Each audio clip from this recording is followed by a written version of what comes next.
Welcome to the Digital Glue Podcast. These digital untangling episodes are brought to you by Crystal Kordalchuk, CEO and founder of Virtually Untangled.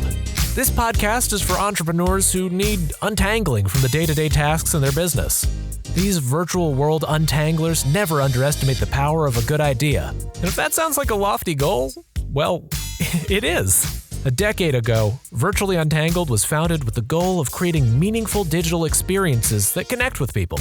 Crystal and her team of honorary untanglers are now providing business owners just like you the opportunity to own your story and share it with the world. So, every Tuesday morning, she'll be dropping a new episode that will help you think big and dream even bigger. Let's dive into today's episode. Graphic design is a subjective process, and there is no set in stone right way to go about it. It's a process of understanding, having realistic expectations, patience, and excellent communication, aka the story, that will go a long way towards a successful outcome. Every small business needs to work with a graphic designer from time to time to create marketing materials, and if not managed well, it can be very time-consuming. From personally working extensively on both sides of the fence, the story is just as important as the images shared along with it. So why does good design need to tell a story? And why is storytelling so dang important? Well, quite frankly, the answer is short. Storytelling, with or without design, evokes emotions. Emotions make people act. And when it comes to acting, no matter where that action takes place, it most certainly means improved conversions. Blatantly put, people care about the stuff they care about. Having an exceptional branded design that tells a story with a good narrative connects you with the audience on a much deeper level, beyond fast onboarding, generous welcome offer, and hassle-free help. People remember stories up to 22 times more easily than remembering facts. Users cruising the virtual world these days are literally drowning in content. So they don't have patience, and they are more often than not in the right conditions or mindset to consume the traditional narrative structure. And that's why telling a story with design is different. We as designers tell story with colors, fonts, shapes, photography, layouts, animations, sound, informational architecture, and many other micro interactions to catch one's attention. Unlike the traditional author, we don't have 390 pages or room to play with to impress the audience with a landing page or product. We're lucky if we even get 5 seconds of their time. And if that doesn't feel tricky enough, things can get even more challenging when we have to put performance and metrics into place. Because let's face it, there are only a mere few brands in the entire world that can afford flashy, catchy, and lengthy videos, commercials, and animations on their splash pages and screens. In the real world, storytelling must complement and even more so enhance the user experience from all angles. So given that we must bundle everything up and think about back-end metrics, user experience, brand guidelines, hobby requirements, and sometimes limitations, evoking emotion while conquering pain points, and a handful of other practical considerations alongside design rules, holy, that was a mouthful. What's the best way to tell a story with design? Well, let's start with one of the basics, colors. When you enter a room, see someone walking toward you on the street, or look up at a billboard while stuck at yet another rush hour traffic jam, the first thing you notice is color. It grabs your attention. We can all use and truly enjoy a wide spectrum of colors in our lives, no matter what our gender, race, income level, or profession. In a society of prized individualism, we now take great joy in choosing color themes for our home, office, wardrobe, and vehicles. Most people are unaware of the science behind color, which starts with the 12-segment color wheel as sort of a roadmap to eye-pleasing, effective combinations. Colors also have psychological effects on our minds and bodies. For example, reds can make people feel jumpy, feel excitement, danger, passion, or even feel empowered. Yellow is associated with joy and warmth and stimulates clear thinking. My office wall in my last location was actually called Bunch of Bananas, and it felt truly brightened even on the toughest workdays. Now, shades of green or pink can calm us down or even make us feel relaxed. So believe it or not, wearing certain colors can help you get a raise, win an argument, have the best job interview of your life, and even encourage your friends to spill the latest and greatest gossip, if that's what you're into. Colors in your home. Now, they can have the ability to relax you, encourage or discourage a conversation, or perhaps even give you insomnia. Colors on packaging sends you subliminal messages that enclose the product as either expensive, cheap, healthy, or even dangerous. Why? Because the eye's perception of each color triggers instantaneous reactions in your brain and nervous system.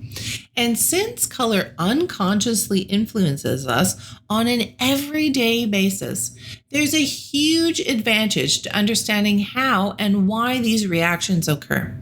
So when it comes to marketing and branding on the business aspect of things, color psychology is one of the most important components of creating designs that pop and achieve the desired objective to your viewers. With the importance of story in design land alongside a bit of color psychology, I now want to break things down into 3 major sections on how to design to leave an impression, all the while keeping storytelling top of mind with everything I'm about to share with you. As I sit back and reflect on my past few business years, it dawned on me how quickly it's nearing the end of the first quarter already, and how most of us are scrambling to get things in order for the goals we set out to start off the year. So let's set that all aside for a minute and get busy talking about your social spaces with tactics from yours truly for a complete content makeover. Good content attracts readers and builds strong communities. And if it's really good, can even go viral. But if it's not, well, that's a whole story altogether. Stale, underperforming social content can drive your audience away. But it's not like you don't have options.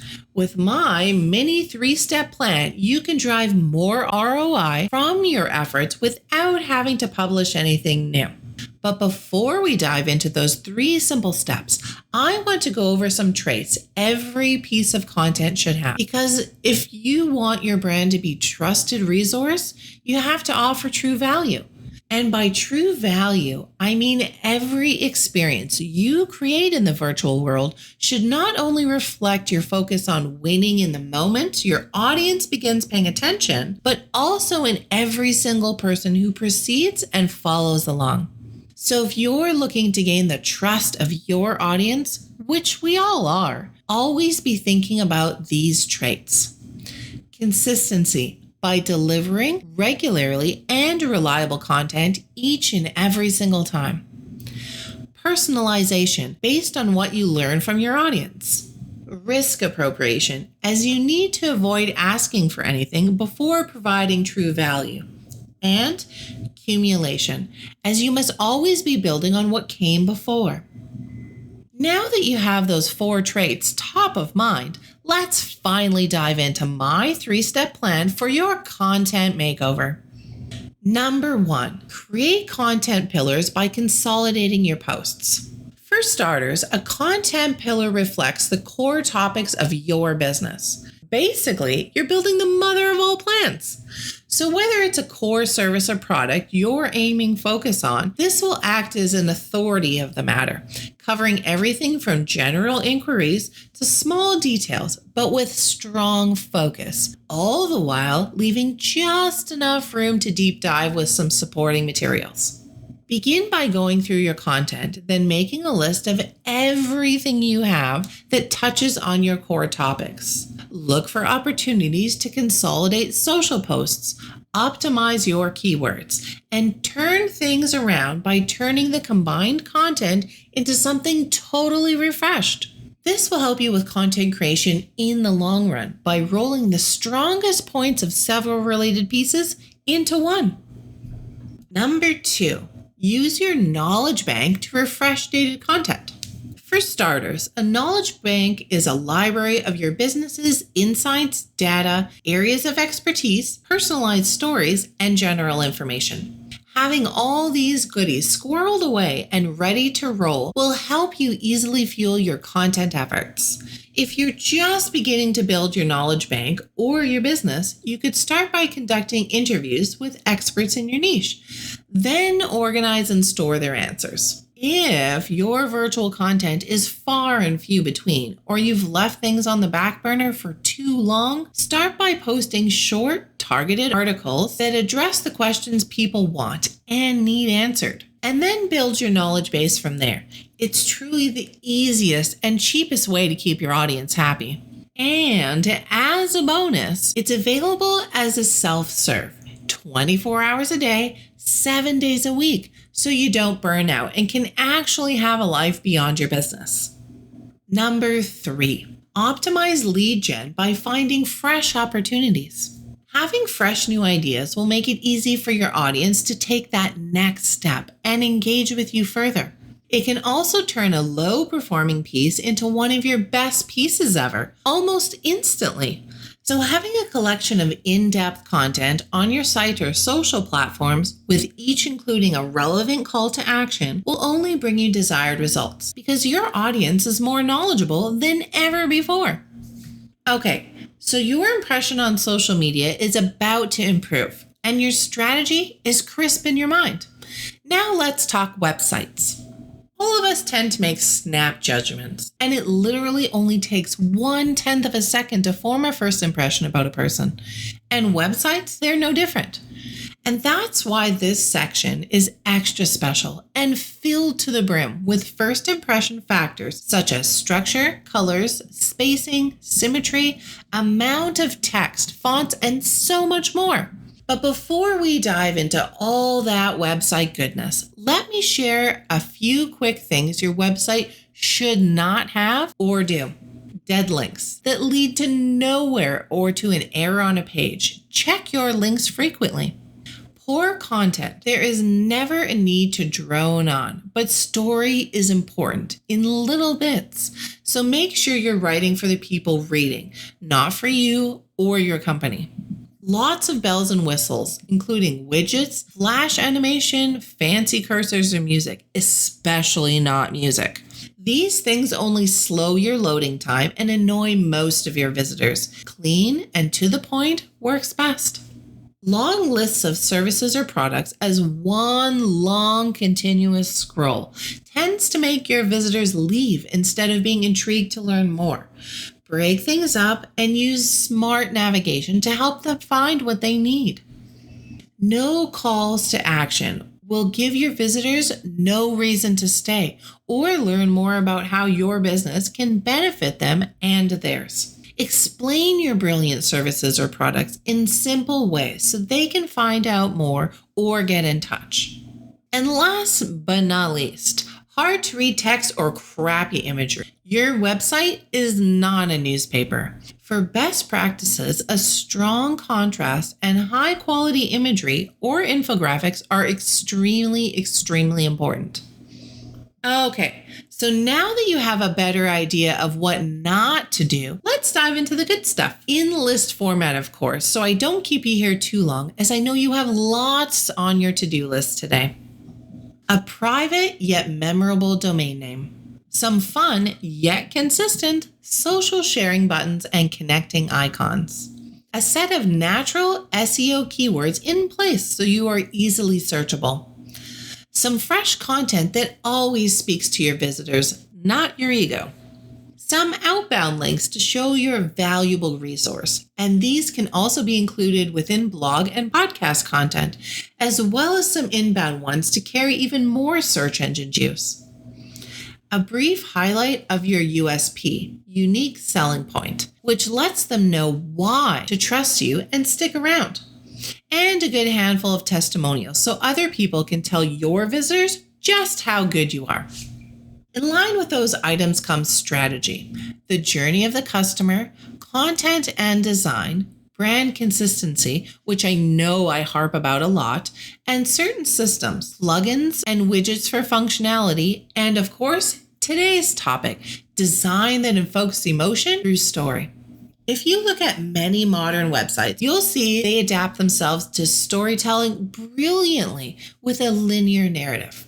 A scrolling website takes people on a journey. The chances are your company specializes in several areas, and you may also be running campaigns, offers, or promotions. So a scrolling homepage allows you to split what you do into sections, and you can keep the narrative linked as the scroller reads down. During the scroll, a good designed story, how things look and feel alongside the actual story, stimulates people. They build pictures in their mind. They imagine what it would be like to have you help them solve their pain points. They keep your business in their memory. They take instant action, and most importantly, will hopefully pass your story on to others. And if the design story your website tells is griping enough, it will always be passed on by social media and good old-fashioned word of mouth. The story you tell with your business is only something you can decide. I find it extremely helpful to think of it like any book you've ever read or favorite movie or TV series you've watched. Who are the characters? Why are they interesting? What was it that got you started on this journey? What's the conflict you faced? What kind of conflict do you want to present to the visitor? What's the ending? Kind of like a choose-your-own-adventure novel. Now, don't think you need to write this all down in some long-ass winded wall of copy. That's just going to steer people in the opposite direction. Good storytelling is about more than just words, as we've been talking about all along today. The ultimate goal here is to make sure your lovely visitors feel something, that they connect with your brand on an emotional level, instead of seeing this as just another place. So be bold, be direct, be personable, be human, and be real. Think about the images and fonts you use and how you can communicate your story visually. Develop a voice for your brand that extends beyond your slogan. Write copy that speaks to actual breathing humans, not just potential customers. Think of your website in flow as a way to have a conversation with your visitors, not a soapbox to issue claims and statements from. And everything I just shared with you in the realm of websites should also be pushed into other efforts, social media and general marketing, in which we're diving into next, good old marketing. Truthfully now, the market is overcrowded, no matter the niche, especially since the pandemic hit our lives so brutally. And honestly, no matter the circumstances, that's never really going to change, especially in the virtual world. So of course we want to leave a lasting impression to stand out against our competitors. I actually just had this very same conversation with one of my clients last week. In a roundabout way, without divulging all the details, I reminded her that one's true talent and passion, if done right in the virtual world, will always outweigh the overcrowded market. And when things feel tough and too many opinions of others begin to cloud the judgment of her dreams, especially from those who claim they are the guru and know better, even though they barely know her and her business at all, that her opinion is the one that matters the most. She is the only one who knows her talents and strengths the best. So to not give up. It's just a matter of rejigging her strategy with some help from other talented individuals, doing things right, and making her business stand out on all fronts. I hope she's listening to this now as a friendly reminder. Also, so she knows she's on the right path and that she's not alone. Other entrepreneurs have felt this way too. Some probably still do. So you're probably now wondering, how does one leave an overall lasting impression when it comes to marketing and with design stories still top of mind at all times? Well, for starters, it takes a strategic approach and a heck of a lot of planning and organization. But if you're determined, like my client, you must start with keeping things real. Be yourself, your true, authentic self, not the one you share with the world through Facebook live streams, watch parties, blogs, and podcasts. It's time to stop holding back your opinions, squashing creative ideas, and most importantly, downplaying your personality, all for the fear of being judged. Trust me, the world around you knows how professional your business is, that most are. But what audiences nowadays are looking for is real connections and real truths. To dive a bit deeper into the topic of those deep connections I just mentioned, think about things as making deposits, not withdrawals. Kind of like you would at the bank. You want people to have happy feels after engaging with you, feel purely energized and filled to the brim with excitement, not exhaustion. And to do that through marketing, you should make sure your brand, virtually or on paper, is what I like to call the 3 C's: clear, concise, and consistent. The 3 C's come together by making your brand feel as though it's a real person when it truly is, because it's you with a different name. Having real conversations and making real eye contact, thus sharing real stories, experiences, and expertise to become one with your audience, giving them the feels. And if you've done that and they've engaged, you've won, so to speak.